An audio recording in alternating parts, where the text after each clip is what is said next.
En aquel tiempo se levantará Miguel, el gran príncipe que está de parte de los hijos de tu pueblo. Y será tiempo de angustia cual nunca fue desde que hubo gente hasta entonces. Pero en ese tiempo será librado tu pueblo, todos los que se hayan descritos en el libro.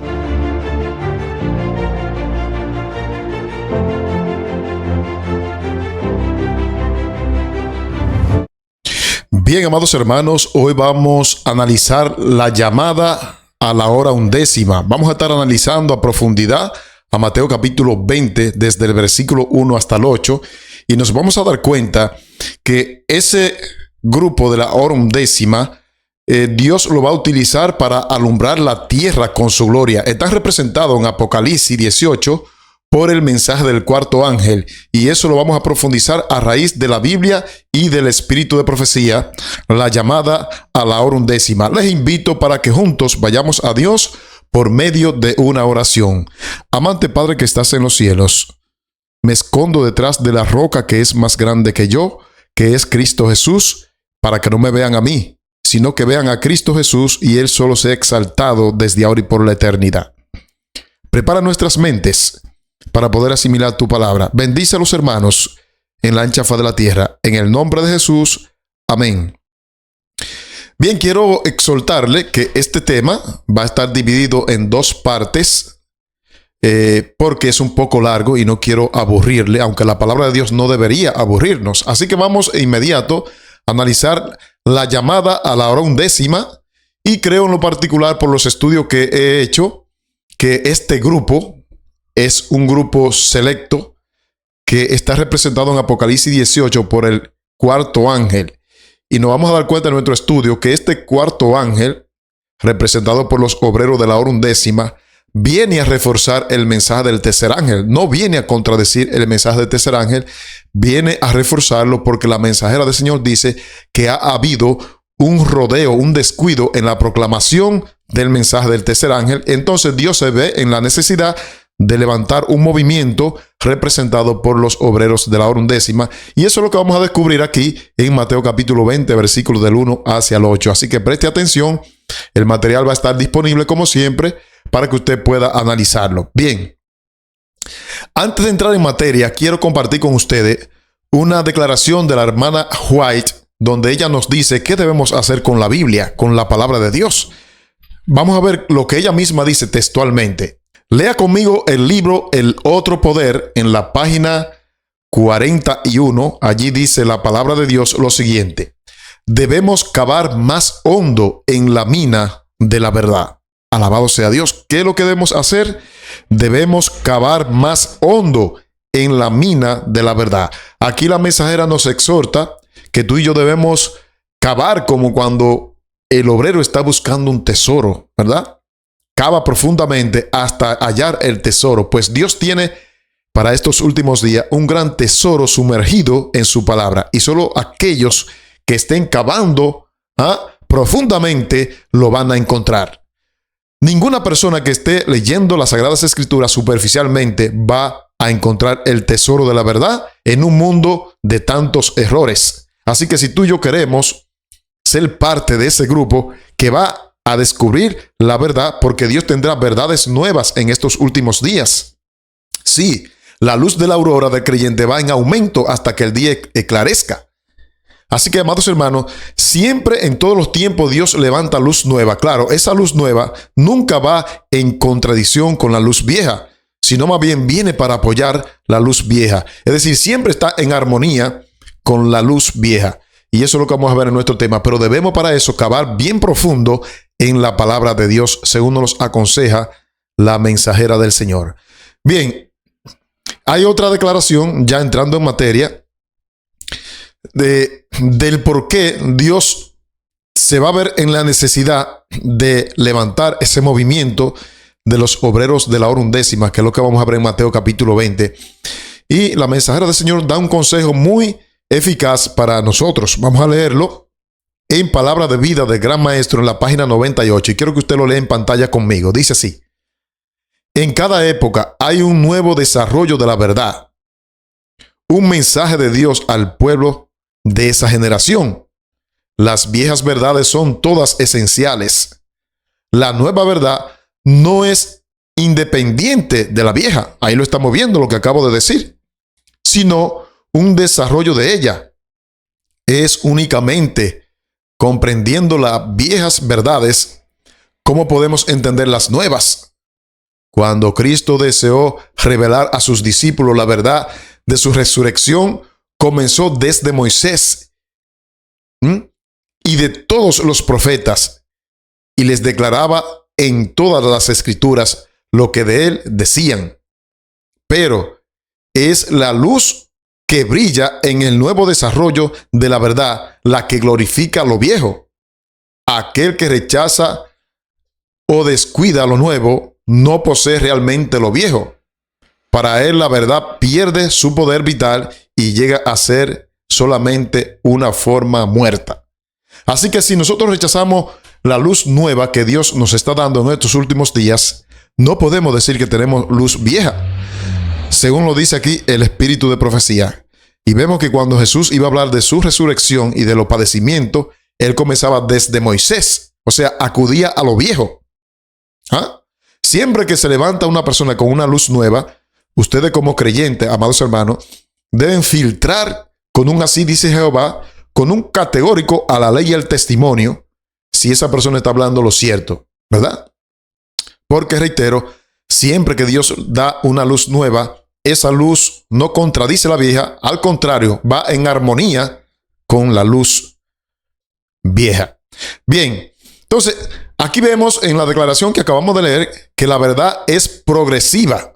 Sí, porque hay gente que dice, no, ese punto de vista que está presentando el hermano Sandy, eso es algo nuevo. El hecho de que sea nuevo no deja de ser verdad. Porque hemos visto en esta declaración que le acabo de poner que la verdad es progresiva. Que Dios ha tenido verdad especial en cada generación. Lo que es comúnmente conocido como luz nueva. Así se le llama. Que no es más que el desarrollo de las Sagradas Escrituras.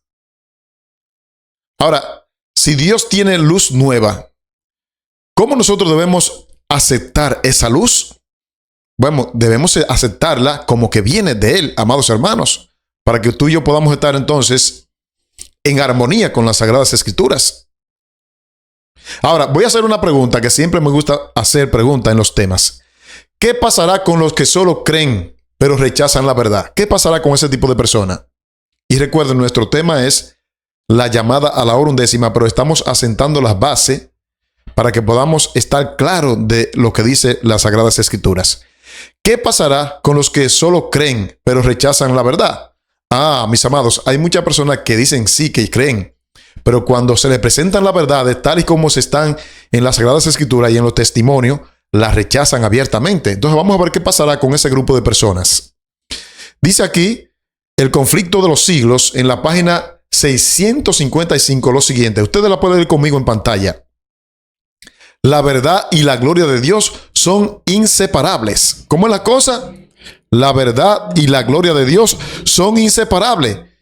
Y no es imposible, y nos es imposible honrar a Dios con opiniones erróneas cuando tenemos la Biblia a nuestro alcance. Muchos sostienen que no importa lo que uno cree. Muchos sostienen que no importa lo que uno cree, siempre su conducta sea buena. No, yo no le hago mal a nadie, pero creo distinto a la palabra de Dios. Eso no está bien. Pero la vida es modelada por la fe. ¿Cómo es la vida modelada? Por la fe. La vida, tu modelo, tu carácter se va a desarrollar en torno a lo que tú crees. Si teniendo la luz y la verdad a nuestro alcance, no procuramos conocerla, de hecho, la rechazaremos y preferiremos las tinieblas que a la luz. Tremendo. Si tú y yo tenemos la verdad a nuestro alcance, si nos ha presentado claramente y diáfana, y aún así la rechazamos, terminaremos entonces prefiriendo las tinieblas. Está clarísima esta declaración. Ahora, amados hermanos, nuestro tema hoy nos desafía a cavar profundamente en la palabra de Dios, que es el almacén de toda la verdad. Así que vayamos entonces al libro de Mateo capítulo 20, desde el versículo 1 al 9, y vamos a leer allí la parábola de la viña. Vaya conmigo. Mateo 20, versículo 1. Porque el reino de los cielos es semejante a un hombre, padre de familia. Ojo con este término porque más adelante lo vamos a profundizar. Que salió muy temprano. Esta frase, salió muy temprano, también es importante tenerla en cuenta para el desarrollo de nuestro tema. Dice que salió muy temprano y miren cómo recarga la palabra de Dios para enfatizar la hora en que salieron los primeros obreros de la parábola. Dice que este padre de familia salió muy temprano y le agrega por la mañana, por si acaso queda duda, muy temprano por la mañana a contratar obreros para su viña. Versículo número 2. Y habiendo convenido con los obreros en un denario al día, los envió a su viña. Versículo 3. Saliendo cerca de la hora tercera del día, vio a otros que estaban en la plaza desocupados. Ojo con esto porque lo vamos a ver en plenitud más adelante, que representa la plaza y quiénes eran los que estaban desocupados. Pero vayamos al versículo número 4. Y le dijo a los que estaban desocupados: y también vosotros a mi viña, y os daré lo que sea justo. Y ellos fueron. Notemos aquí algo impresionante, que con quien él trata un denario es con los primeros obreros. Los demás, él le dijo que le iba a dar lo que era justo. Ese punto es importante para nuestro desarrollo. Versículo 5. Salió otra vez cerca de la hora sexta y novena e hizo lo mismo. Es decir, le dijo a este grupo de la hora sexta y novena que le iba a dar lo justo. Es impresionante porque aquí tenemos que tomar en cuenta algo muy bueno. Y es que este grupo sale en intermedio de 2 horas, de la sexta y la novena. Eso lo vamos a ver más adelante. Versículo 6. Y saliendo cerca de la hora 11, halló a otro que estaban desocupados y les dijo: ¿por qué estáis aquí todo el día desocupado? Amados hermanos, vamos a encontrar que el grupo de la 11 hora fueron los últimos, y vamos a ver que este grupo está representado por el cuarto ángel de Apocalipsis 18, y vamos a ver qué mensaje este grupo va a dar. Y nos vamos a encontrar, amados hermanos, que este grupo es el que va a alumbrar la tierra con su gloria. Sí. Vamos a verlo eso más adelante. Ahora sigamos viendo nuestra parábola. Versículo 7. Le dijeron: porque nadie nos ha contratado. Él les dijo: y también vosotros a la viña, y recibiréis lo que es justo. Versículo 8. Cuando llegó la noche, el señor de la viña dijo: esta parte aquí, cuando llegó la noche, representa la hora más oscura del planeta Tierra. Cuando llegó la noche, el señor de la viña dijo a su mayordomo: llama a los obreros y págales el jornal, comenzando desde los postreros, o sea, desde los últimos hasta los primeros. Versículo 9. Al venir los que habían ido cerca de la hora 11, recibieron cada uno un denario. Interesante. Ahora bien, yo quiero hacer notar en esta parte, amados hermanos, que esta parábola es muy conocida por la mayoría de nosotros y comúnmente se conoce como la parábola de la gracia. El padre de familia trata con los obreros de acuerdo a las costumbres que prevalecían entre ellos en esos tiempos. Y también la compensación de los obreros es dada de acuerdo al trabajo hecho. Los obreros esperaban recibir solo lo que habían hecho. Pero en la parábola Cristo está mostrando los principios de su reino. Es decir, Él no es controlado por ninguna norma humana. Cuando Él le dijo a los que se fueron a quejar: yo hago con mi dinero lo que yo quiero, eso indica de que Cristo no es controlado por ninguna norma humana. La recompensa es dada de acuerdo a su gracia. No importa los años que tú dures en la iglesia, no importa lo que tú hagas, Dios pagará de acuerdo a su gracia, a lo que Él en su santa y divina benevolencia se proponga hacer, ¿verdad? Dios no está controlado por ninguna norma humana. Él hace lo que quiera, ¿verdad? Dios nos otorga su salvación basado en su generosidad, no en nuestros méritos. Si fuera por nuestro mérito, estuviésemos perdidos. Así que el pago, al final de la jornada, Dios lo dará, ¿verdad? Basándose en su generosidad, en la generosidad que Él tiene, no en los méritos de Sandy. Y tomando esto en cuenta, entonces, nosotros vamos a ver varios puntos en esta parábola que yo quiero recapitular para que podamos comprender y tener una comprensión más clara. Vamos a ver estos puntos. En primer lugar, el padre de familia, que es el dueño, y dice que yendo varias veces a contratar obreros para su viña. Este punto es importante que lo tengamos en cuenta.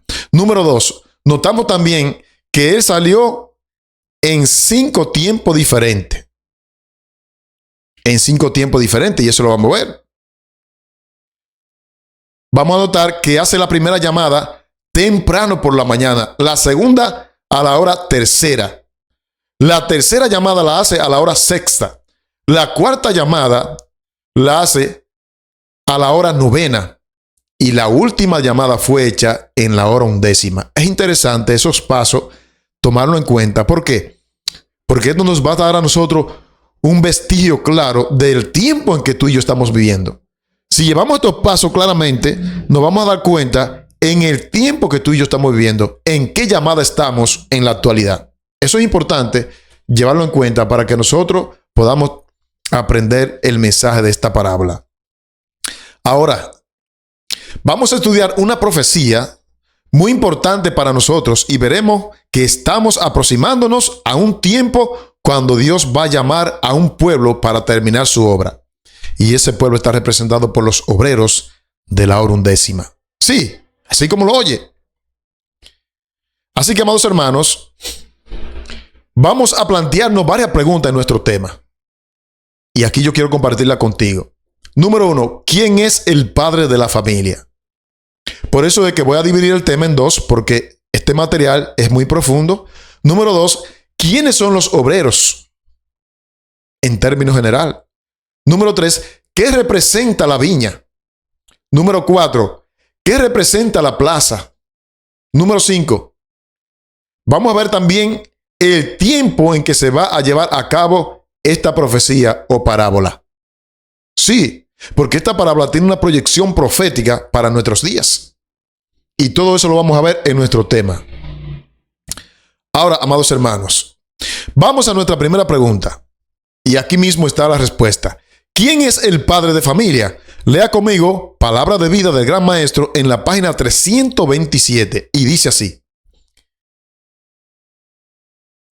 El trato del jefe de la casa con los obreros de su viña representa la forma en que Dios se relaciona con la familia humana. Impresionante.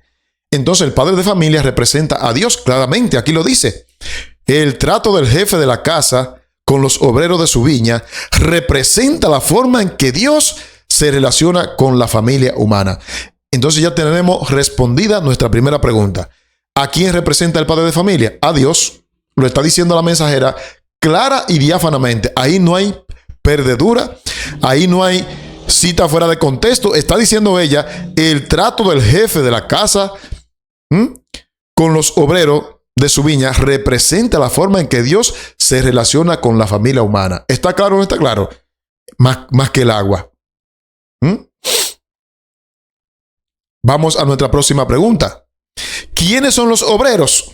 Vamos a responder esta pregunta, pero antes vamos a leer un texto que aparece ahí mismo en Lucas capítulo 10, versículos 1 y 2. A ver quiénes son los obreros. Dice allí: después de estas cosas, el Señor designó también a otros 70, a quienes envió de 2 en 2 delante de él. Esta palabra envió es importante porque tiene mucha relación con nuestro tema.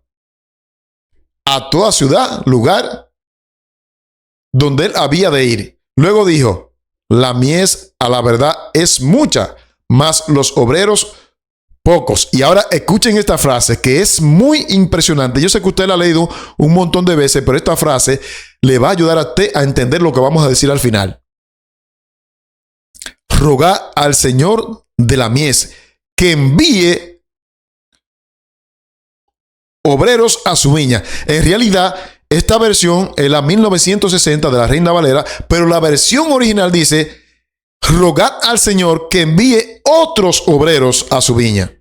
Es decir, con el trabajo que hicieron los discípulos, no iba a ser suficiente. Dios tenía que necesitar otros obreros, como lo vemos en la parábola.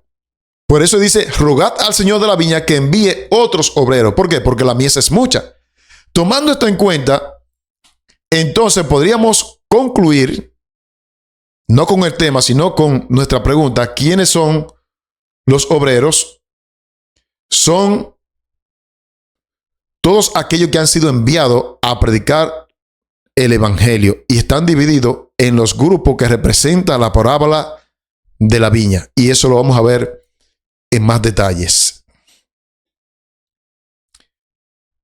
Otra pregunta. ¿Qué representa la viña? Bueno, la Biblia misma da la respuesta. En Isaías 5, versículo 7 dice, ciertamente la viña de Jehová de los ejércitos es la casa de Israel. Y los hombres de Judá, planta deleitosa suya, esperaba juicio y aquí vileza, justicia y aquí clamor. De modo que a primera instancia, la viña del Señor representa la casa de Israel. Pero como Israel no cumplió su cometido, como Israel no cumplió el llamado que Dios le hizo, ahora el Israel somos tú y yo, el Israel moderno. El Israel es el pueblo que guarda los mandamientos de Dios y tiene la fe de Jesús, el Israel moderno. A eso representa la viña, a la casa de Israel. ¿Y por qué tú dices, Andy, que representa al Israel moderno? Yo quiero compartir una declaración donde la mensajera amplía este concepto y ya no solamente la viña representa la casa de Israel, porque ya Israel es historia. Ellos no cumplieron con el llamado que Dios le hizo. Ahora, la viña del Señor representa toda la tierra. ¿Cómo así? Vamos a verlo. Palabra de vida del Gran Maestro, página 243. Dice así la palabra de Dios. Dios reclama toda la tierra como su viña. ¿Cómo es la cosa? Dios reclama toda la tierra como su viña. Ahora, cuando dice toda la tierra, no es que todos se van a salvar. No. Es que de Jehová es la tierra y su plenitud, el mundo y los que en él habitan. Por más que el diablo quiera hacer creer que este mundo le pertenece, este mundo se lo arrebató Cristo a Satanás. El mundo que Adán le entregó a Satanás, Cristo se lo arrebató cuando vino a morir una vida perfecta en la cruz del Calvario. Por eso dice el texto, Dios reclama toda la tierra como su viña, aunque ahora está en manos del usurpador. ¿Pertenece a quién? A Dios, dice la mensajera. Aunque el mundo está en manos de Satanás, por elección de la misma persona, Dios reclama a este mundo como su viña. Es interesante porque en la palabra de Dios están todas las respuestas. ¿Qué representa la plaza? ¿Qué representa la plaza? Dice Mateo capítulo 20, versículo 3, saliendo cerca de la hora tercera del día, vio a otros que estaban en la plaza desocupados. ¿Qué representa la plaza, hermano Sandy? La plaza representa, amados hermanos, lo que están holgazanes en la iglesia, en un banco sin hacer nada. Sí, esos son los que están en la plaza. Los que están sin hacer nada, solamente se conforman con una liturgia, una forma de vida. Miren lo que dice aquí, Testimonio para la Iglesia, tomo 5, página 189. Dice la mensajera, Las siguientes palabras de Cristo se aplican a la iglesia. ¿A quién que se aplica? A la iglesia. No lo está diciendo Sandy. ¿Por qué estáis todo el día desocupados? La pregunta. ¿Por qué no estáis ocupados en alguna tarea dentro de su viña? Vez tras vez, Él os ha rogado y también vosotros a la viña. Ve, ya está comentando a Mateo capítulo 20, el versículo 3, los que estaban holgazanes. Y lo que sea justo, eso recibiréis.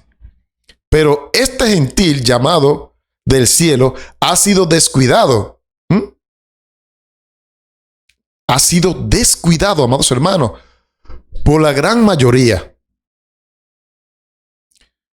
Y hay otra pregunta. ¿No es ya tiempo de que obedezcáis los mandatos de Dios? Hay trabajo para cada persona que profesa el nombre de Cristo. Cada creyente que nace del agua y del Espíritu nace como un misionero para gloria y honra de Dios. Pero tristemente muchos no están haciendo nada y quieren que venga el reino, pero no hacen nada para que el reino venga. Una voz del cielo os llama solemnemente a que cumpláis vuestro deber. Escuchad esta voz e id a trabajar enseguida a cualquier lugar, en cualquier tarea. Ah, Sandy, yo no sé predicar como tú, no canto como tú. Usted puede predicar en cualquier tarea que se le ponga, amado hermano. Entonces, hemos visto que la plaza representa a aquellos, a la iglesia, que recibió un mensaje, el mensaje del tercer ángel, y dice la mensajera que ha sido descuidado este mensaje. Aquellos que no están haciendo nada, no todos, porque hay siervos de Dios, aún dentro de la iglesia, que están cumpliendo su cometido. Pero hay otros que Dios le demandará del tiempo que están desperdiciando. Ahora vamos a ver otra declaración que nos arroja más luz sobre esto de la plaza. Y esto muestra que la plaza representa a la iglesia porque fue en la plaza donde los obreros estaban desocupados. Mira Hechos de los Apóstoles, página 91. Cristo dice cientos y miles que han oído el mensaje de salvación están todavía ociosos en la plaza. Cientos y miles. ¿Cuántos millones de adventistas hay? Si cada adventista diera un estudio bíblico, amado, la obra fuera bien avanzada. Pero ¿en qué que estamos? Perdiendo el tiempo en chisme, chateando en el teléfono, viendo cosas malsanas, y Satanás gana terreno. El Señor lo reprenda.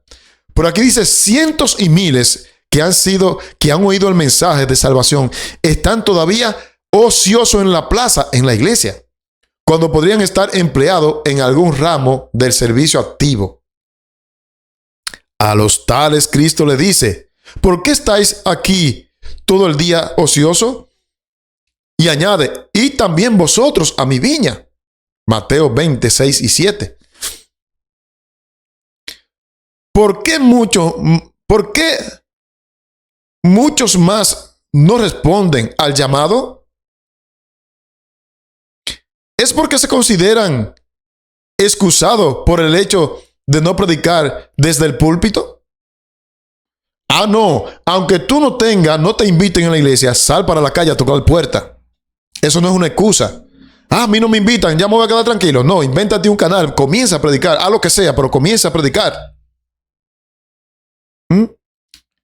Ojalá entiendan que hay una gran obra que debe hacerse fuera del púlpito por miles de consagrados miembros laicos. Pues déjame decirte que para gloria y honra de Dios, ustedes me ven aquí en este púlpito, que esto no es una iglesia. Bueno, se constituye en iglesia porque aquí está la presencia de Dios. Pero yo salgo también a hacer la obra para la calle, no crean ustedes. Yo tenía aquí una caja con más de 300 conflictos y ya no me queda ni uno porque fui a regalarlo para la calle. Esa es la obra que Dios quiere que tú y yo hagamos. No nos hemos salido del tema. Estamos viendo quiénes representan lo de la plaza, amado hermano. Y ya lo hemos visto claramente.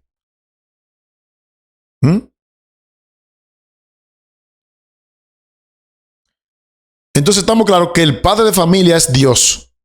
Los obreros representan los santos siervos de Dios. La viña representa en primera instancia a Israel y en última instancia al mundo. O sea, vimos que la tierra, cuando me refiero al mundo, a la tierra que Dios la reclama como suya. ¿Ah? El lugar donde los obreros han de trabajar, es decir, la tierra. La viña tiene que ser la tierra porque en la tierra que somos enviados a predicar. No somos enviados a predicar dentro de la iglesia. Es a los que están afuera. Me conviene traer los que están afuera. Tenemos que estar claros en eso para que no me contradigan ahorita y digan ahí en los comentarios, no, la viña representa a la iglesia. Dice el Espíritu de Profecía que la viña es toda la tierra donde los obreros son enviados a predicar. La plaza sí representa a la iglesia, donde hay muchos desocupados, a pesar de que Dios envió la luz de los mensajes distintivos para estos últimos días. Hay muchos que están desocupados en la iglesia, pero no desocupados porque no hay ocupación, sino porque prefieren estar en un resort, prefieren estar en una playa, en una oficina cogiendo aire. Y miles de personas muriendo sin Dios y sin esperanza allá afuera. Esos son los de la plaza.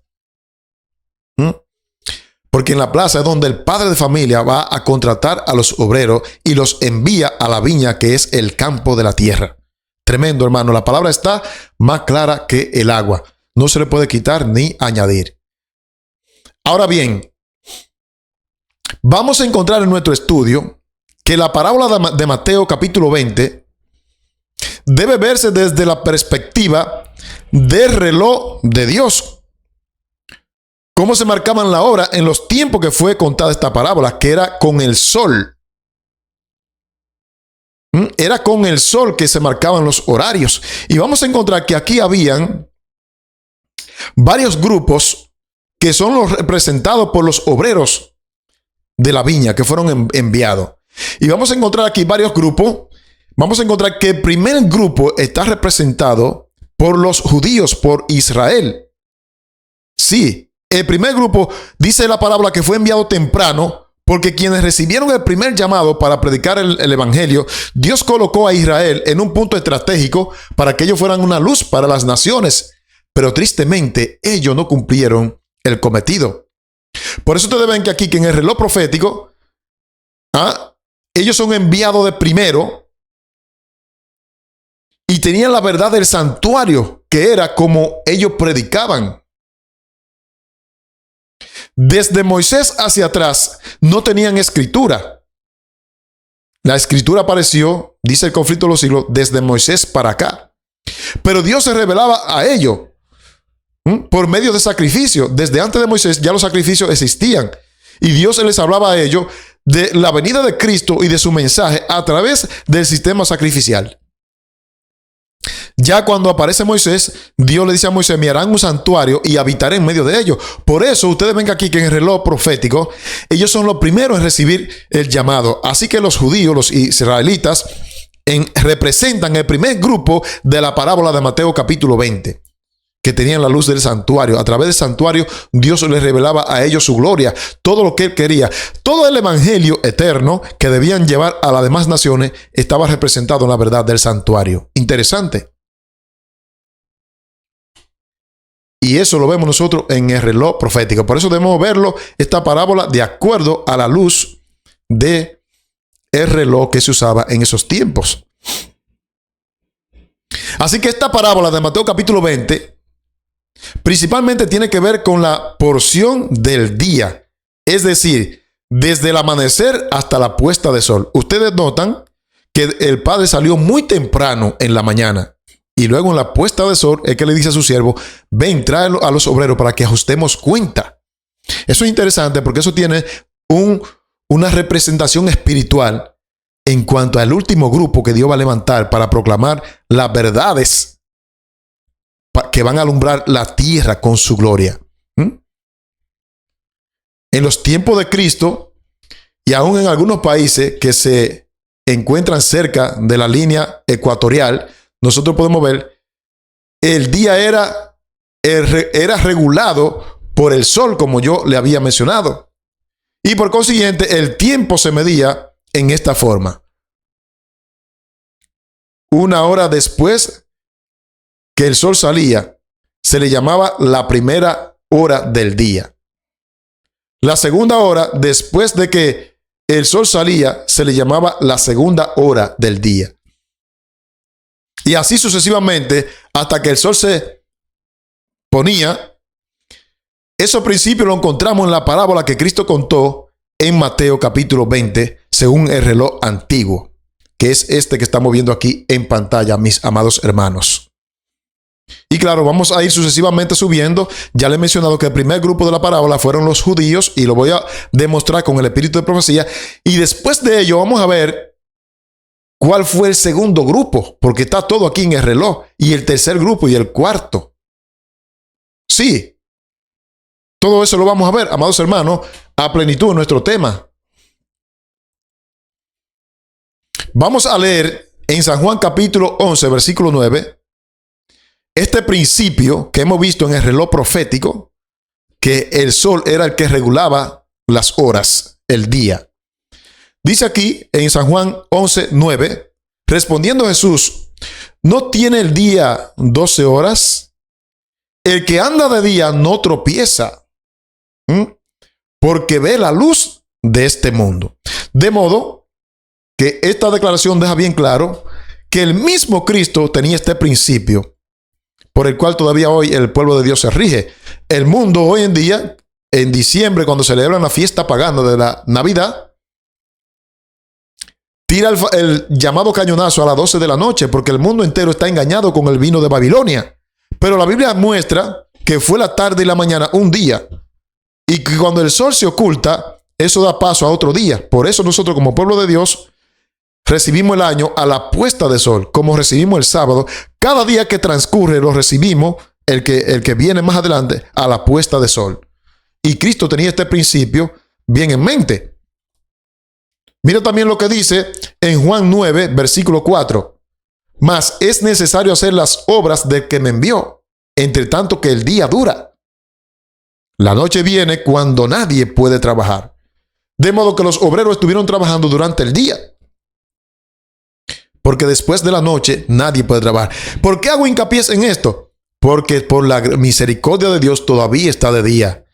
En el plano espiritual todavía está de día, amado, pero ya la noche viene. Y aquí dice claramente que cuando la noche venga nadie puede trabajar. Entonces, ¿cuál es el llamado? Vamos a trabajar ahora que todavía está de día. Ya la noche viene. Amado, ya la noche viene. De estos grupos de la parábola, ya hay varios grupos que han pasado. Y yo se lo voy a mostrar. Varios grupos han pasado ya de esta parábola en este reloj profético. ¿En qué grupo ya estamos? Déjame decirte que la noche viene cuando nadie podrá trabajar. Eso dijo Cristo Jesús. Amados hermanos. Ahora viene la pregunta. ¿Quiénes son los primeros obreros llamados a trabajar a la viña? Ya le mencioné, pero vamos a demostrarlo ahora con un escrito está. ¿Quiénes son los primeros obreros llamados a la viña? Mira lo que dice la mensajera del Señor en palabra de vida del gran maestro. Y de paso, estas declaraciones de palabra de vida están comentando esa parábola.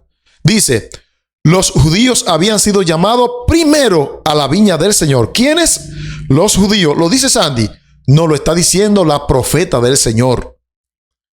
Así que el primer grupo representa a los judíos, claramente. Los judíos habían sido llamados primero a la viña del Señor. Y por causa de eso eran orgullosos y justos en su propia opinión. Consideraban que sus largos años de servicio los hacían merecedores de una recompensa mayor que los demás. Por eso en la parábola usted encuentra que lo primero se quejaron contra los demás. Nosotros fuimos los primeros y a ellos les va a pagar igual que a nosotros. Pues aquí dice la mensajera claramente que ese grupo representa a los judíos que por ser los primeros, por tener muchos años de servicio, se llenaban de orgullo y se creían merecedores de la recompensa más que los demás. Pero Jesús había dicho, los postreros serán primeros y los primeros serán postreros. Aquí en la obra de Dios no cuenta los años que tú tengas en la iglesia. No cuenta el rango. Aquí lo que cuenta es el designio de Dios. Eso es lo que cuenta. El contrato que Él hizo en la eternidad. Amado hermano. ¿Está claro, sí o no? Que los primeros llamado a la viña son los judíos. Lo está diciendo la mensajera, amado hermano. Eso no tiene perdedera.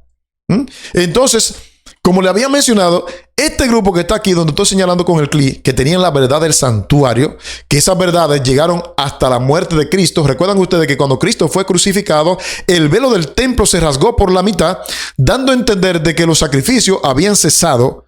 Por eso Juan el Bautista, cuando ve a Jesús, dice: miren, ese es el verdadero Cordero de Dios que quita el pecado del mundo. Pero ellos no entendieron. Por eso Cristo dijo: a lo suyo vino y lo suyo no ¿qué? No le recibieron. No comprendieron el plan que Dios tenía para ellos y por consiguiente siguieron sacrificando. Y eso lo vemos claramente cuando Jesús entra al templo, que comienza a voltear las mesas porque habían hecho del templo un mercado, como hoy día también. Un negocio habían hecho de las cosas sagradas de Dios. Por eso este grupo, amado hermano, de los judíos, fue el que fue llamado primero. Y a través de la verdad del santuario, ellos tenían que proclamar la gloria de Dios al mundo. Y esas verdades llegaban hasta la cruz, hasta Cristo Jesús. Que de ahí para adelante, cuando empieza el segundo grupo de la parábola de obreros que fueron enviados. ¿Es interesante el estudio, sí o no? Les pregunto yo a ustedes. Claro, la palabra de Dios está clarísima. Amado hermano.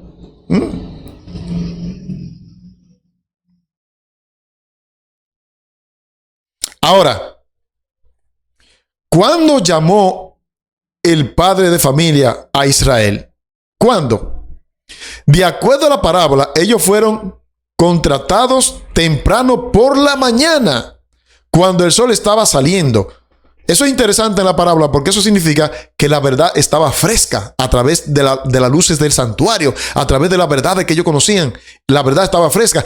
El sol del conocimiento de Dios estaba saliendo y en esa hora fue que el pueblo de Israel fue llamado, representado en el primer grupo de la parábola de Mateo capítulo 20. Yo le oro al Señor y le pido al Espíritu Santo que la forma en que yo hable se dé a entender para que usted esté claro en el mensaje. Amado hermano. Es tanto así que miren lo que dice el conflicto de los siglos en la página 7. Durante los 25 primeros siglos de la historia humana no hubo revelación escrita. Los que eran enseñados por Dios comunicaban sus conocimientos a otros y estos conocimientos eran así legados de padre a hijo a través de varias generaciones. La redacción de la palabra escrita empezó en tiempo de Moisés. Los conocimientos inspirados fueron entonces compilados en un libro inspirado. Esa labor continuó durante el largo periodo de 17 siglos, desde Moisés, el historiador de la creación y legislador, hasta Juan, el narrador de las verdades más sublimes del Evangelio. ¿Lo ven? Ellos fueron los primeros en recibir la verdad. Por eso el padre de familia los envió temprano cuando el sol estaba saliendo. En términos espiritual, el sol representa un conocimiento fresco que ellos tenían, un conocimiento longevo, pero tristemente no lo aprovecharon. No lo aprovecharon, amados hermanos. Ahora, vamos a ver entonces otra pregunta concerniente al primer grupo que representan los judíos. ¿Cuál fue el mensaje que Israel tenía que proclamar? Eso es importante notarlo porque recuerden que en nuestra introducción dijimos que en cada generación Dios tiene un mensaje distintivo que en esa generación se le llama la verdad presente. ¿Estamos claros con eso? Vamos a ver entonces cuál era el mensaje que ellos tenían que dar como pueblo. Vamos a encontrar que parte de ese mensaje era el mensaje del santuario y el sistema ceremonial, porque apuntaban a que vendría un Mesías, un libertador del pecado. Tristemente, muchos que no estudiaban a profundidad las Sagradas Escrituras, cuando Cristo apareció, pensaban que Cristo venía a liberarlo del yugo romano, pero Cristo vino a liberarlo del yugo de Satanás, del yugo del pecado. Entonces, el mensaje que ellos tenían que dar era el mensaje que está en Éxodo capítulo 25, versículo 8, todo lo referente al santuario. Y a través del santuario, como lo vemos aquí en la primera hora, ellos iban a dar a conocer las verdades de Dios. La verdad presente para ellos era el santuario. ¿Mm?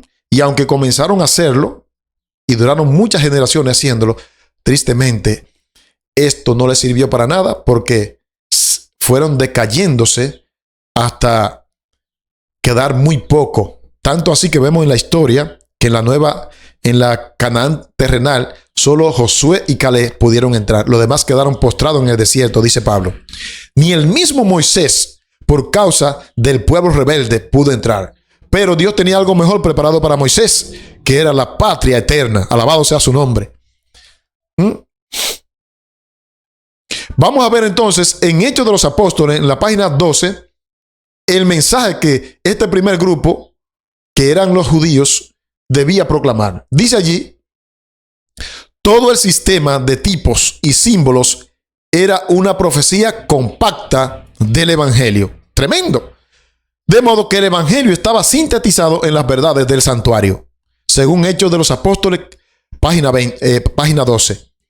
Todo el sistema de tipos y símbolos eran una profecía compacta del Evangelio.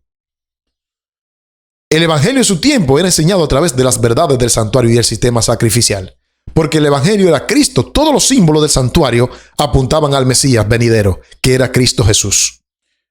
Pero muchos de ellos perdieron de vista la importancia del santuario, tanto así que se convirtió en una liturgia. Así que eso constituía para ellos lo que ellos tenían que proclamar en el mundo de entonces, a través del santuario, del sistema ceremonial, ritos y leyes. Ellos tenían que proclamar el conocimiento de Dios a todas las naciones a través de las verdades del santuario. Y todos los que se unieran a ello habrían de encontrar la salvación por medio de Cristo Jesús. Ese era el mensaje que ellos tenían que proclamar. Ahora vamos a ver una declaración donde si ellos cumplían el cometido, el primer grupo que eran los judíos, hago mucho énfasis, si ellos cumplían el cometido, vamos a ver qué era lo que Dios se proponía hacer con ellos. Lea conmigo Profetas y Reyes, página 13 y 14. Dice así: los hijos de Israel debían ocupar todo el territorio que Dios les había señalado. Ustedes ven que hoy día se están peleando allá en la tierra de Palestina. Se están peleando por la tierra. Eso es en vano, porque esa tierra, oiga bien lo que le voy a decir, han de heredarla lo que compongan el Israel moderno. Sí, va a sonar raro para muchos, pero aquí dice: los hijos de Israel debían ocupar todo el territorio que Dios les había señalado.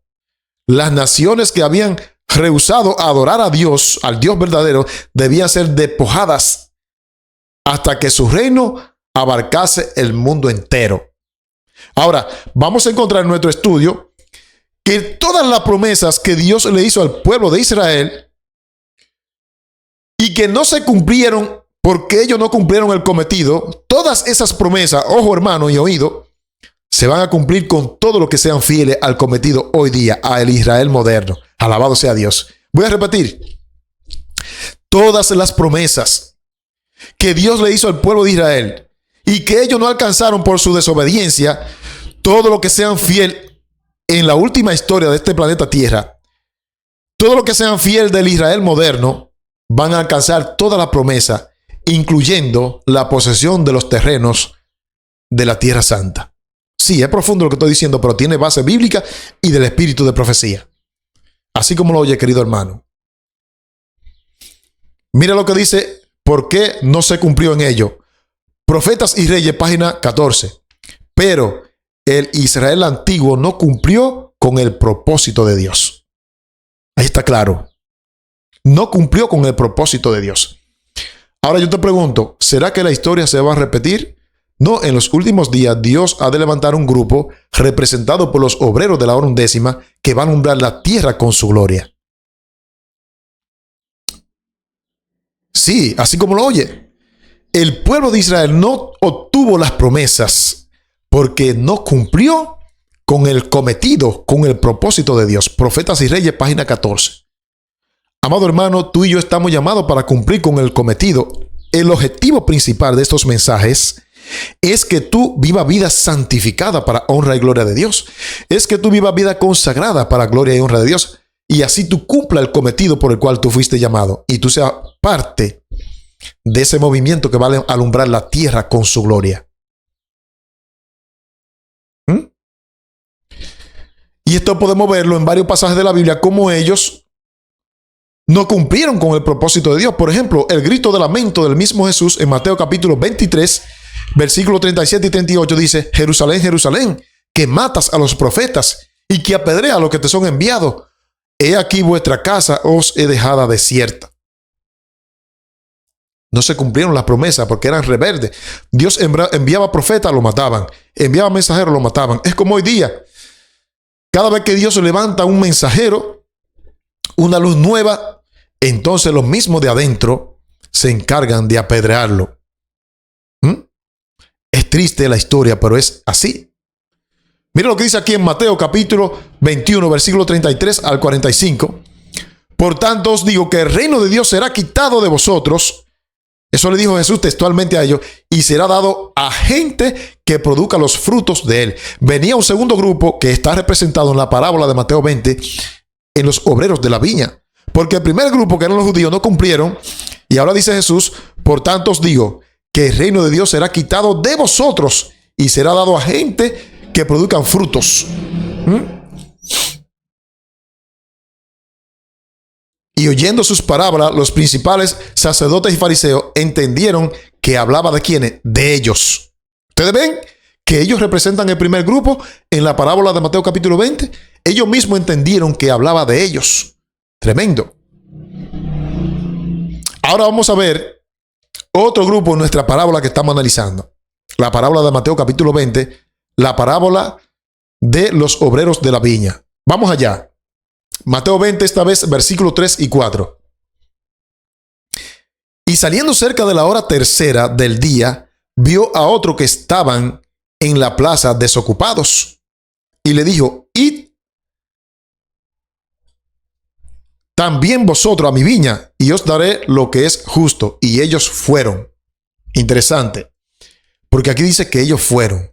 Entonces, vamos a notar que el segundo grupo que Dios levanta después que el pueblo de Israel no quiso es el grupo representado por los apóstoles. Y vamos a ver el mensaje que estos predicaban. ¿Verdad? Ese fue el segundo grupo que Dios levantó, representado en la parábola de la hora tercera. Estaban desocupados allí, ¿verdad? Entonces Dios los envía a los apóstoles y vamos a ver cuál era el mensaje que ellos proclamaban. Porque los apóstoles, que es este grupo que va desde la cruz hasta el movimiento milerita, esos son los apóstoles. Y vamos a ver cuál era el mensaje que ellos predicaban desde la cruz, aquí donde estoy señalando, hasta el mensaje de las 2300 tardes y mañanas. Eso estaba representado en la parábola de Mateo capítulo 20 por los apóstoles. Y vamos a ver cuál era el mensaje que ellos predicaban. En nuestro estudio lo vamos a descubrir.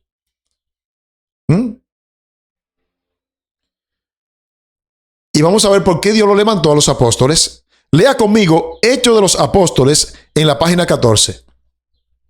Los jefes judíos se consideraban a sí mismos demasiado sabios para necesitar instrucción, demasiado justo para necesitar la salvación, demasiado altamente honrado para necesitar la honra que proviene de Cristo.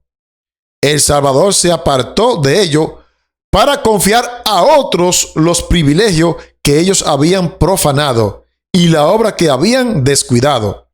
La gloria de Dios debe ser relevada, su palabra afirmada. El reino de Cristo debe ser establecido en el mundo.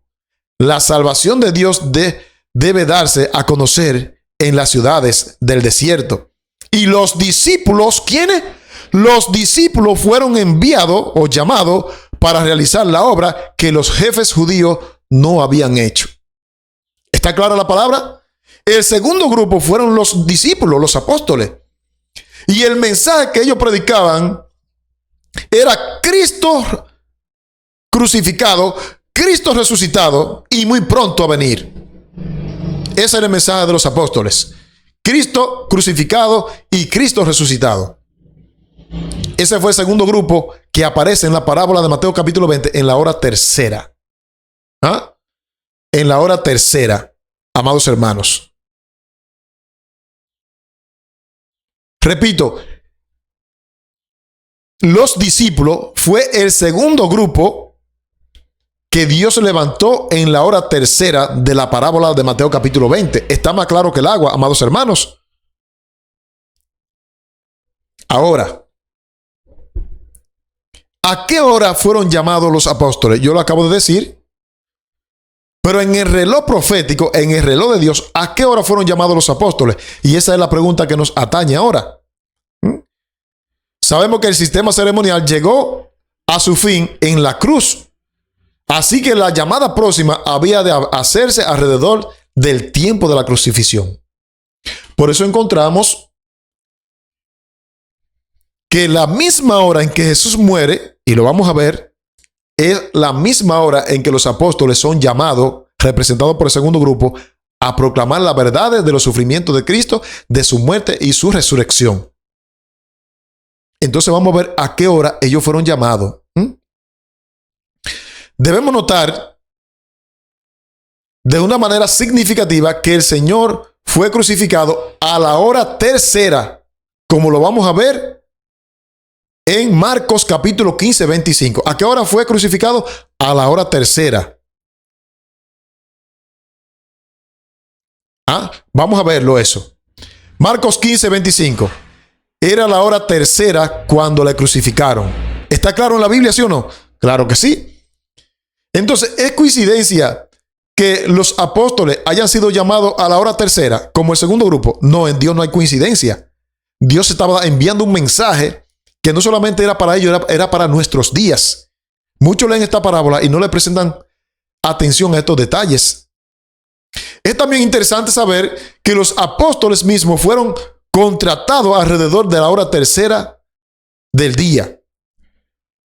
Cuando decimos que fueron contratados, queremos decir que ellos recibieron el derramamiento del Espíritu Santo. Ese fue el contrato que Dios hizo con ellos, que derramó su Santo Espíritu y recibieron poder para predicar la palabra que ellos tenían que predicar.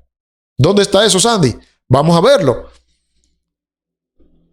Cristo es crucificado a la hora tercera.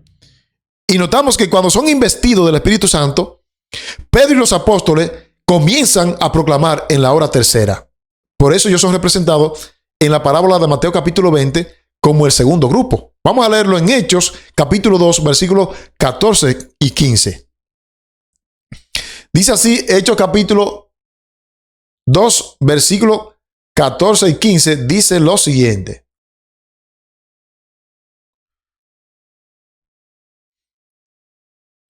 Dice allí la palabra del Señor. Entonces Pedro, poniéndose en pie con los 11, alzó la voz y les habló diciendo: varones judíos y todos los que habitáis en Jerusalén, esto os sea notorio, y oíd mis palabras, porque esto no es tan ebrio como vosotros suponéis, puesto que es la hora tercera del día. Alabado sea Dios. ¿Coincidencia? Cristo es crucificado a la hora tercera y los apóstoles comienzan a predicar a la hora tercera. ¿Coincidencia? No. Porque eso estaba en la parábola, amado hermano. Y eso es lo que vemos nosotros aquí en el reloj profético que yo les estoy mostrando. Ellos comienzan a predicar justo aquí cuando Cristo muere. De ahí en adelante ellos comienzan a predicar. Y el mensaje que ellos predicaban era Cristo crucificado y Cristo resucitado. Y eso era lo que molestaba a los líderes de la iglesia, porque ellos pretendían ocultar la resurrección de Cristo. Y cuando los apóstoles se levantan a proclamar estas verdades, ellos entonces se enfurecen contra los apóstoles. Y vamos a ver cuál era el mensaje. Pablo lo menciona, cuál era el mensaje que ellos daban. Lea conmigo 1 Corintios capítulo 1, versículo 23. Pero nosotros predicamos a Cristo crucificado, para los judíos ciertamente tropezadero y para los gentiles locura. ¿A qué era lo que predicaban? A Cristo crucificado. No tenían miedo. Ese era el mensaje de ellos. Mira cómo Pablo lo expresa. Que esta esta llamada de la hora tercera también el pueblo la rechazó. La predicación de los apóstoles también fue rechazada. Mira lo que dice aquí el mismo Pablo o Lucas, que es quien escribe a Hechos. El médico Lucas escribe Hechos, y en Hechos 13:46 dice: entonces Pablo y Bernabé, hablando con denuedo, dijeron: a vosotros, a la verdad, era necesario que se os hablase primero. ¿Lo ven? Primero, la palabra de Dios. Mas, puesto que desecháis y no juzgáis dignos de la vida eterna, y aquí nos volvemos a los gentiles. Así que el mensaje de los apóstoles también fue rechazado. Entonces Dios tenía que levantar otro grupo, porque los apóstoles fueron maltratados. De hecho, cuando ustedes analizan la vida de los apóstoles, el único que murió de su muerte natural, porque intentaron matarlo, fue Juan, el teólogo, en la isla de Patmos. Antes de llevarlo a la isla de Patmos, a Juan lo metieron en una paila de aceite hirviendo. Imagínese usted. Y ni aún así pudieron matarlo. Pero los demás discípulos, los demás apóstoles, cuando usted lee cómo murieron, busque ahí en la internet cómo murieron los apóstoles. De muerte crueles, porque Satanás, utilizando el poder romano, quiso destruir la obra de Cristo, matando a los apóstoles. Y entonces, como ellos fueron matados, Dios tenía que levantar un tercer grupo, amado hermano. Y eso es lo que vamos a ver. Eso es lo que vamos a ver. ¿Cuál fue ese tercer grupo? Vamos a nuestra parábola de nuestro estudio. Mateo 25. Salió otra vez cerca de la hora sexta y novena. Este grupo abarca el preludio de 2 horas, la hora sexta y novena. E hizo lo mismo, o sea, lo contrató por un denario o por lo justo. Vamos a ver a quién representa este grupo en la parábola de la viña. Vamos a ver quién es este grupo. Porque este grupo nosotros lo vamos a ver en nuestro calendario, que representa el movimiento milerita.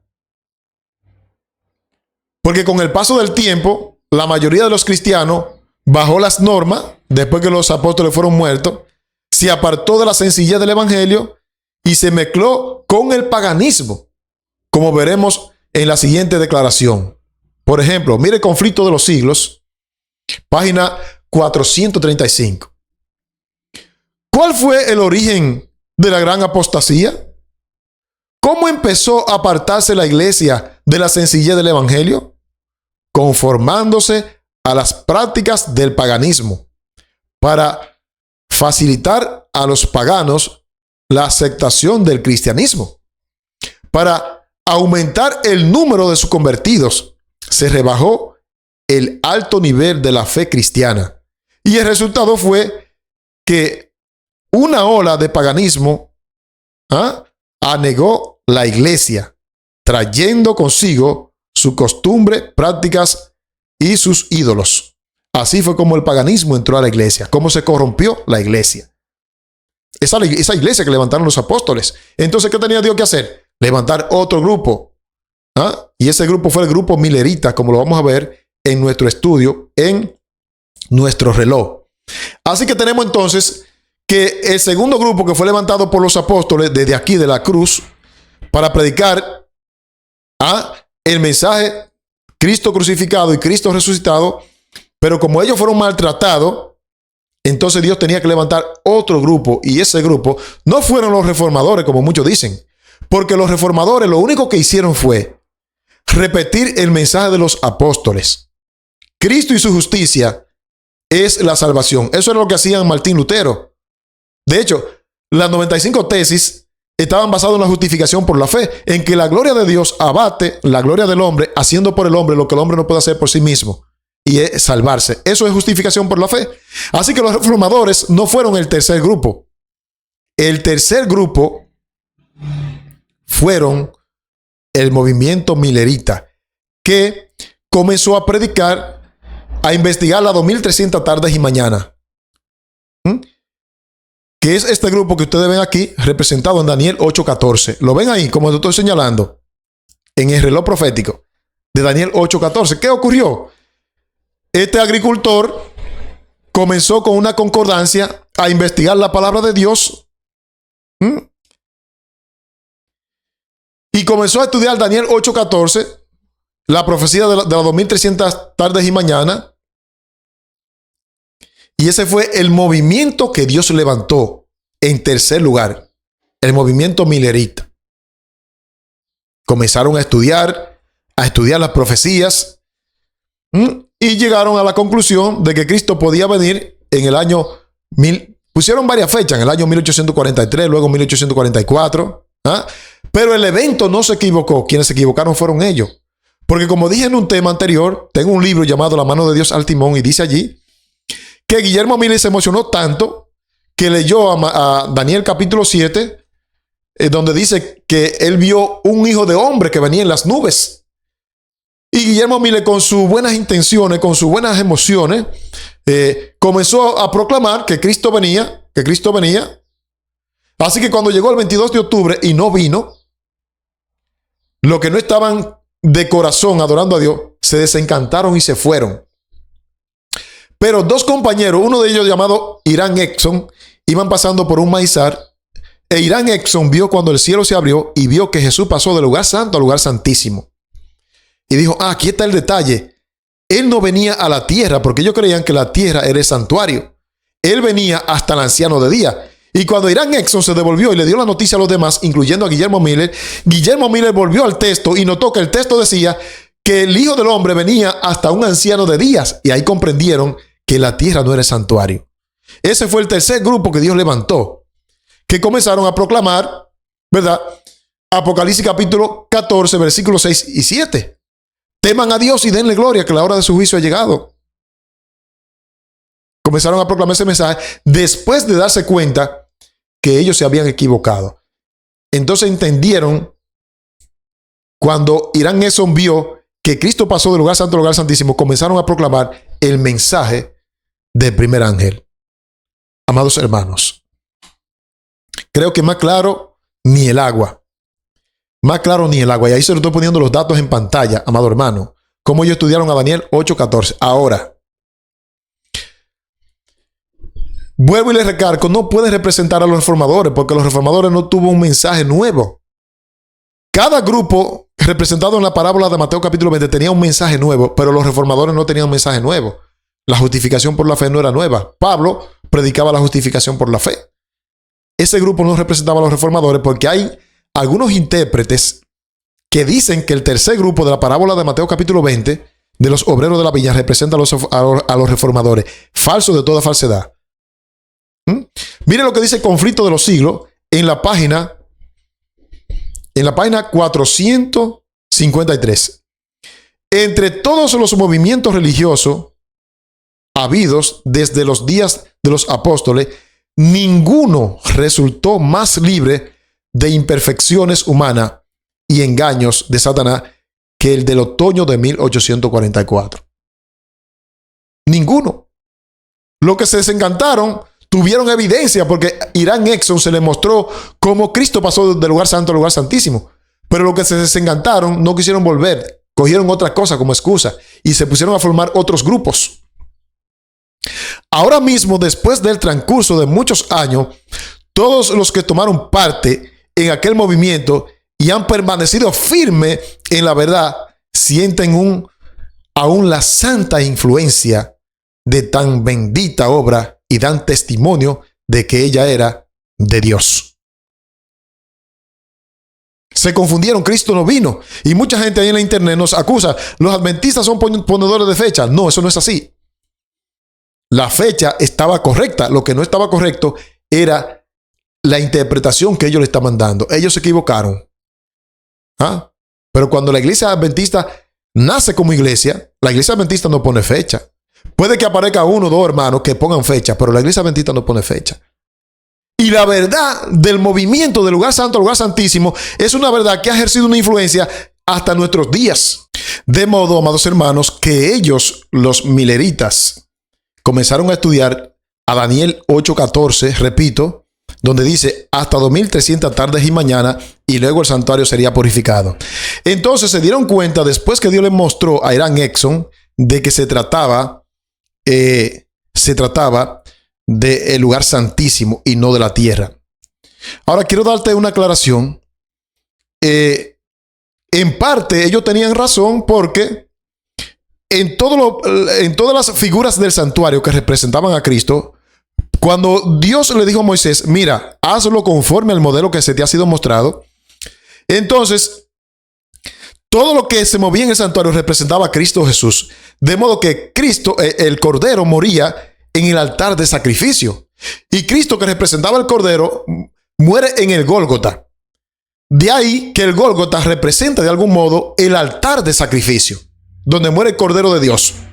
Entonces, el movimiento milerita, al ver este panorama, llegó a la conclusión, bueno, si Cristo muere en el Gólgota y el Gólgota pertenece a la tierra, entonces la tierra es el atrio del santuario. Y estaban correctos, porque en el ministerio del santuario celestial, el atrio representa la tierra. Pero lo que ellos no sabían, que el santuario en su totalidad no representaba la tierra. Y ahí fueron donde ellos se equivocaron. Pero Dios obró en lo que se mantuvieron fieles. Y a partir de que la luz regresó a Irán Exxon, cuando vio a Cristo pasar del lugar santo al lugar santísimo, entonces comenzaron a estudiar a profundidad las profecías y se dieron cuenta de que Cristo no venía a la tierra, sino que pasó del lugar santo al lugar santísimo. Amados hermanos, vamos a ver entonces quiénes son los de la hora novena en la parábola de Mateo capítulo 20.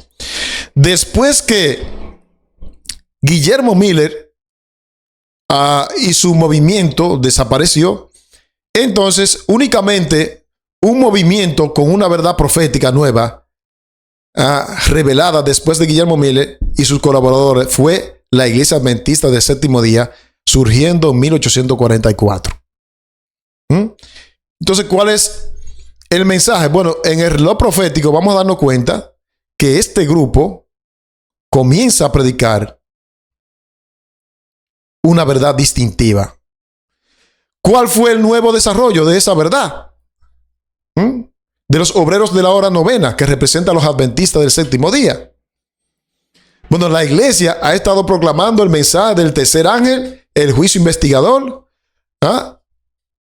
de los muertos, y Cristo pasando del lugar santo al lugar santísimo. Ese era el mensaje. Ahora, mis amados hermanos, vamos a ver en la parábola que estamos nosotros aquí detallando, que otra vez salió en el versículo 5 el dueño de la viña. Salió otra vez cerca de la hora sexta y novena e hizo lo mismo. Entonces, vimos que lo de la hora sexta fue el movimiento milerita, que está muy cerca del surgimiento de la iglesia adventista. Por eso todo grupo son representados trabajando en esta hora que están cerca. Ahora bien, vamos a ver entonces quiénes son los de la hora novena, y ya lo hemos visto que fue la iglesia adventista, no hay otro movimiento después de ahí. La llamada de la hora sexta y novena están estrechamente relacionadas. El mensaje de Guillermo Miller, ¿verdad?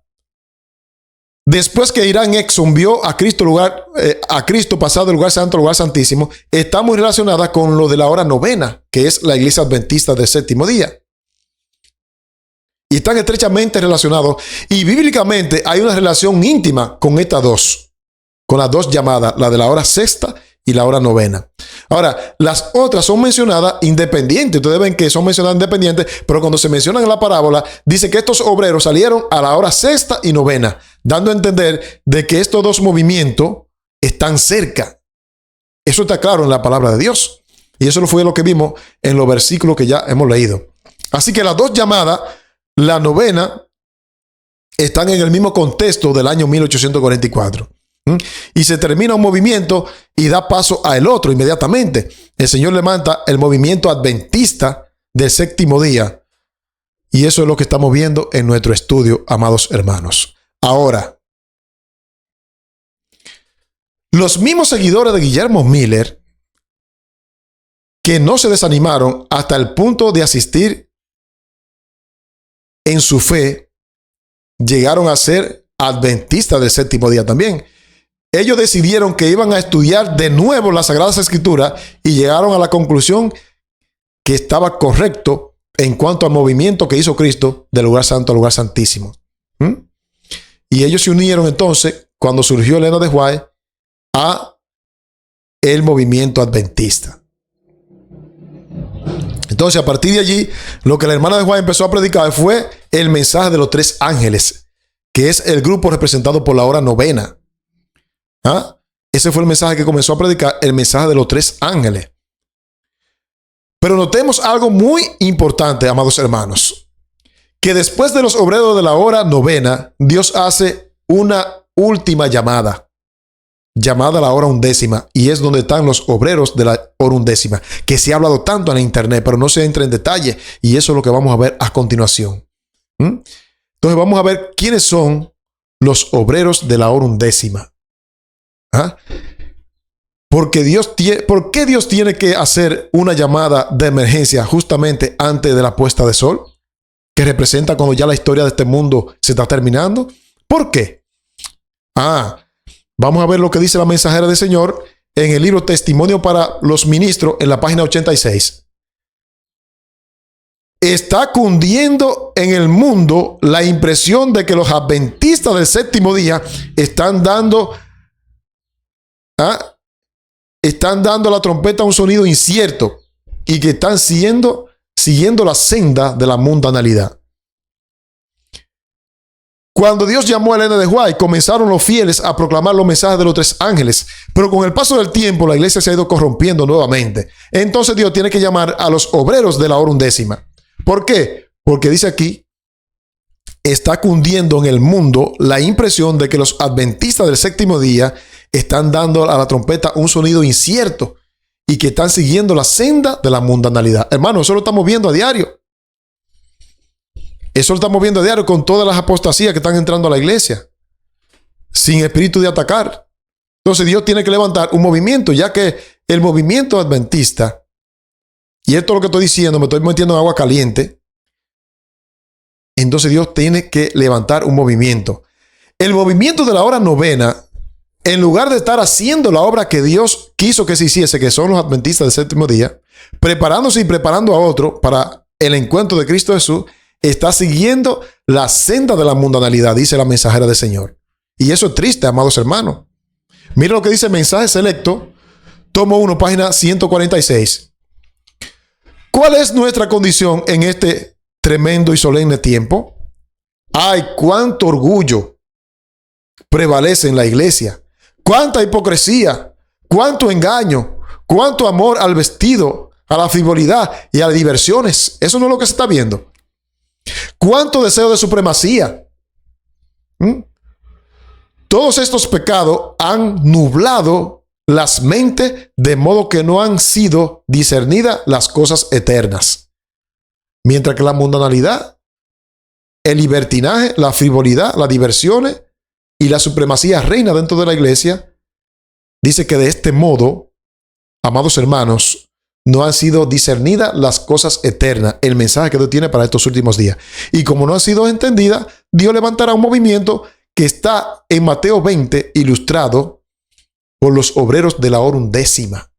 Tremendo. Mira lo que dice la mensajera. Me lleno de tristeza cuando pienso en nuestra condición como pueblo. El Señor no nos ha cerrado el cielo, pero nuestra propia conducta de permanente apostasía nos ha separado de Dios. No es Dios que se ha alejado de la iglesia, es que nosotros mismos, con nuestra conducta y con la apostasía, nos hemos alejado.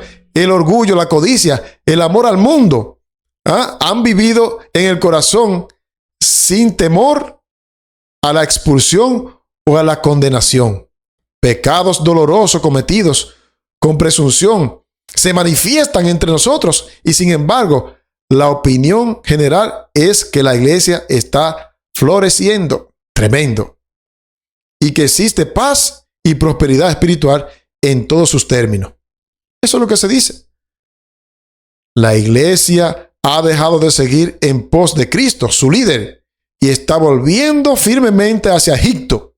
Sin embargo, pocos están alarmados o sorprendidos por su falta de poder espiritual. la duda y hasta el decrecimiento de los testimonios del Espíritu de Dios están leudando nuestra iglesia, y por doquier Satanás quiere que esto ocurra así. Tremendo. Amado, y por más mensajes que Dios envía, no parece que queremos cambiar. Y como no parece que queremos cambiar, ¿qué hace Dios entonces? Va a levantar el movimiento de la hora undécima. Sí, Dios va a levantar ese movimiento que va a alumbrar a la tierra con su gloria. Mira lo que dice la mensajera. Diariamente la iglesia se está convirtiendo al mundo. En vez de que el mundo se convierta a la iglesia, es al revés.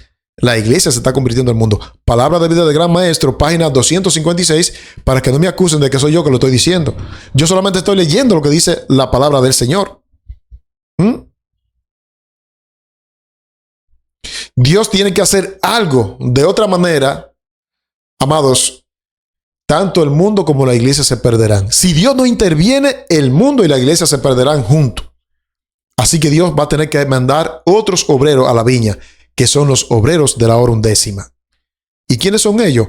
Bueno, en nuestro reloj, aquí podemos ver que como la iglesia descuidó el mensaje de los 3 ángeles, aquí Dios va a levantar un cuarto ángel, que es este que está aquí en amarillo, de Apocalipsis 18. Pero ese cuarto ángel no viene a destruir el tercero, viene a darle poder al tercero, a darle una mano ayudadora al tercero, porque el tercero ha sido descuidado. Y ese cuarto ángel de Apocalipsis 18 es el movimiento de los obreros de la hora undécima. Tremendo. Está más claro que el agua. Amados hermanos. Entonces, vamos a ver este movimiento en Apocalipsis 18, del 1 al 4. Dice allí, después de esto vi a otro ángel. ¿Después de qué? Después del tercero, lógicamente. El tercero no cumplió. Entonces, después de esto vi a otro ángel descender del cielo con gran poder, y la tierra fue alumbrada con su gloria. El movimiento representado en Mateo capítulo 20 por los obreros de la hora undécima va a ser el que va a proclamar el fuerte pregón, amado hermano. Sí, así como lo oye. Porque aquí dice, y clamó, esa palabra, y clamó con voz potente, diciendo, ha caído la gran Babilonia, y se ha hecho habitación de demonios y guarida de todo espíritu inmundo y albergue de toda ave inmundicia. Ese movimiento de la hora undécima son lo que le van a decir al Papa, usted la bestia, sin rodeo. Porque todas las naciones han bebido del vino del furor de su fornicación, y los reyes de la tierra han fornicado con ella, y los mercaderes de la tierra se han enriquecido con la potencia de sus deleites. Y oí otra voz del cielo que decía, salid de ella, pueblo mío, para que no seáis partícipe de sus pecados, ni recibís parte de las plagas. Amado, ese es el movimiento de los de la hora undécima. Ahora, ¿por qué Dios llamará a los de la hora undécima, representado por el cuarto ángel? ¿Por qué? Miren por qué. Miren por qué, amados hermanos, para que ustedes no vean qué cosa mía. El evangelismo, página 171. Ha habido demasiado rodeo en la proclamación del mensaje del tercer ángel. No, que no se pueden predicar estas verdades, que hay que atraer a la juventud, a la gente que habla del amor de Cristo. Sí, eso es verdad. Pero aquí dice que ha habido demasiado rodeo con la proclamación del mensaje del tercer ángel. Y como ha habido demasiado rodeo, ¿qué hace Dios? Levanta entonces el cuarto ángel para que venga a ayudar al tercero. Sí. Y ese cuarto ángel son los de la hora undécima. Lo hemos demostrado con la Biblia y el espíritu de profecía. Entonces, ¿por qué Dios va a llamar? Va a hacer esa última llamada de los de la hora undécima. ¿Por qué? Porque ha sido descuidado, ¿qué? Con rodeo. Ha habido demasiado rodeo, amados hermanos, en la proclamación del mensaje del tercer ángel. Dios no tenía la necesidad de mandar otro ángel, pero como el tercero no ha cumplido, porque se habla de un tercer ángel, pero el tercer ángel es el movimiento. Es un movimiento adventista que no cumplió con su cometido tampoco. Pero claro, quiero hacer hincapié. Dios no manda el cuarto ángel para destruir el tercero. No es una obra de destrucción. Ahora, a los que no se arrepientan, como vamos a ver otro tema, la destrucción la trae Ezequiel 9, que es otro ángel. El cuarto ángel viene a darle poder, a darle una mano ayudadora al mensaje del tercer ángel, amados hermanos. ¿Cuándo se va a dar este mensaje? ¿Cuándo se va a dar este mensaje? Es nuestro deber individual andar humildemente con Dios. No hemos de buscar cualquier mensaje nuevo o extraño. No hemos de pensar que los escogidos de Dios que están tratando de andar en la luz constituyen Babilonia. No estamos diciendo eso. La iglesia no es ni será Babilonia, aunque hay Babilonio dentro de ella. Está clarísimo. Las iglesias caídas son Babilonia. Babilonia ha estado fomentando doctrinas venenosas. El vino del error, este vino del error se compone de falsas doctrinas, como la inmortalidad natural del alma, el tormento eterno de los impíos, la negación de la existencia de Cristo antes de su nacimiento en Belén y la defensa y excitación del primer día de la semana sobre el día santificado por Dios. Estos y otros errores afirmes son presentados al mundo por las varias iglesias y así se cumplen las escrituras que dicen, porque todas las naciones han bebido del vino del furor de su fornicación. Entonces Dios levanta el cuarto ángel para denunciar estos errores que ha cometido Babilonia. Amados hermanos, y quiero concluir nuestro estudio con Primeros Escritos, la página 277. Dice así: dije que el tema lo iba a dividir en dos, pero lo voy a dejar así entero para que ustedes se deleiten en este tema. Y voy a proveer el material. Dice Primeros Escritos, página 277. Vi ángeles que apresuradamente iban y venían de un lado a otro del cielo. Bajaban a la tierra y volvían a subir al cielo, como si se prepararan para cumplir algún notable acontecimiento. Después vi otro ángel poderoso, al que se le ordenó que bajase a la tierra, y uniéndose su voz a la del tercer ángel, viene para unirse, para dar fuerza y vigor a su mensaje. Ese ángel recibió gran poder y gloria, y al descender dejó toda la tierra iluminada con su gloria. La luz que rodea a este ángel penetraba por doquiera, mientras clamaba con fuerte voz: ha caído la gran Babilonia, y se ha hecho habitación de demonio y guarida de todo espíritu inmundo y albergue de toda ave inmunda y aborrecible. Amado, los últimos en la parábola de Mateo 20, los últimos son estos que están aquí representados por este cuarto ángel, este que está aquí. El ángel de Apocalipsis 18, los obreros de la hora undécima. Ese movimiento viene a reforzar el mensaje del tercer ángel. Amados, preparémonos, eso no está muy lejos, porque estamos viendo por los acontecimientos que la iglesia adventista no está cumpliendo con el mensaje del tercer ángel. Y como no está cumpliendo, va a llegar el momento que Dios mandará el cuarto ángel. Dios te bendiga, Dios te guarde. Espero que este estudio te ayude a crecer en la vida espiritual. Y reitero, las diapositivas están a la disposición, al escrutinio, para que ustedes la investiguen. También el reloj profético también lo voy a regalar dentro de la diapositiva. Un abrazo para todos, véanlo completo. Dije que lo iba a dividir en dos, pero realmente lo voy a poner entero para que ustedes lo puedan apreciar.